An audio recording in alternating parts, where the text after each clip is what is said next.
বন্ধুরা, আজ দেখো আমি আবার নিয়ে এসেছি লোটে মাছ।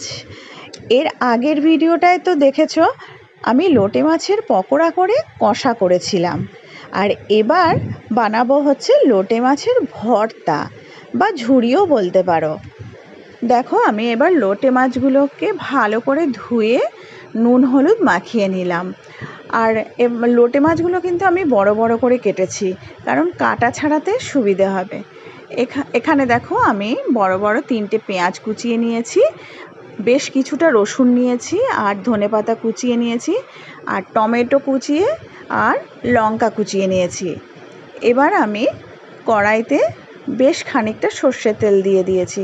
তেলটা গরম হয়ে গেছে, আমি রসুন বাটাটা দিয়ে দিলাম।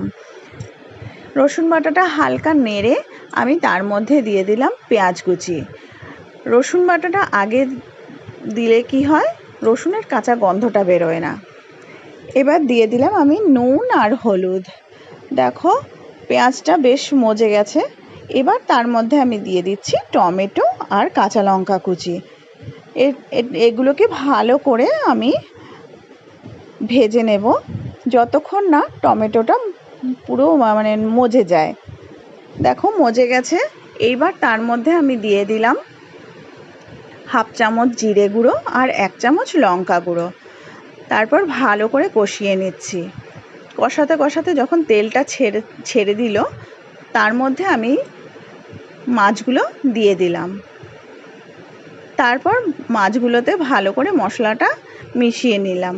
মিশিয়ে আমি এবার ঢাকা দিয়ে দেব 5 মিনিটের জন্য, আর আঁচটা মিডিয়াম করে দিচ্ছি।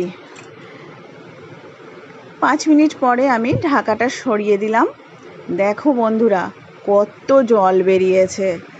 এবার একটু নেড়ে দিই, না হলে নিচে লেগে যাবে। এবার কি করব, আমি মাছের কাঁটাগুলো ছাড়িয়ে নিচ্ছি। দেখো কিভাবে মাছের কাঁটাটা ছাড়াচ্ছি।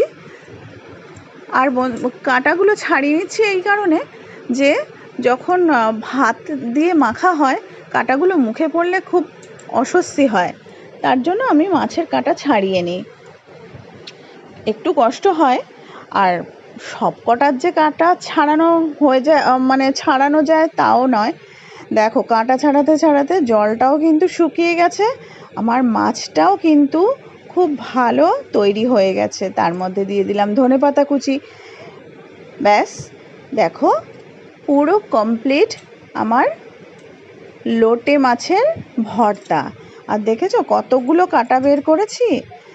এইবার গরম গরম ভাত দিয়ে খাওয়া যাক। বন্ধুরা, আমার রেসিপি ভালো লাগলে অবশ্যই কমেন্ট করে জানিও। ভালো থেকো বন্ধু।